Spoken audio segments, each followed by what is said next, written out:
அன்பார்ந்தவர்களே, நம் வாழ்க்கையில் ஏற்படும் பிரச்சனைகளை நாம் தான் முதலில் தீர்த்து கொள்ள வேண்டும்.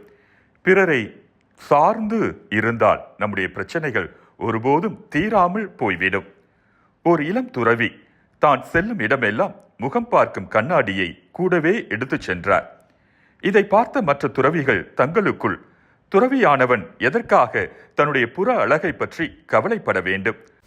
அக அழகே துறவிகளுக்கு அழகு என்று நினைத்தார்கள்.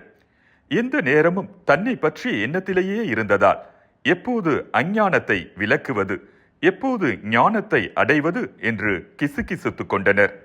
அந்த துறவியிடம், எதற்கு எப்பொழுதும் கண்ணாடியை உன்னுடன் எடுத்துக்கொண்டு அலைந்து கொண்டிருக்கிறாய் என்று கேட்டனர். அதற்கு அந்த துறவி, எனக்கு ஏதாவது பிரச்சனை வரும்போது இந்த கண்ணாடியை எடுத்து என் முகத்தை பார்த்து கொள்வேன். அது என்னுடைய பிரச்சனைகளுக்கான காரணம் யார் என்பதையும் அந்த பிரச்சனையை யாரால் தீர்க்க முடியும் என்பதையும் காட்டும் என்று கூறியவுடன் மற்ற துறவிகள் வாயடைத்து போய்விட்டனர்.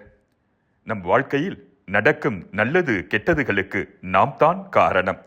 நம் வாழ்க்கை மகிழ்ச்சியாக இருப்பதும் துக்கமாக மாறுவதும் நம் கையில் தான் இருக்கிறது. நம் வாழ்க்கையில் ஏற்படும் பிரச்சனைகளை நாம் தான் தீர்த்து கொள்ள வேண்டும்.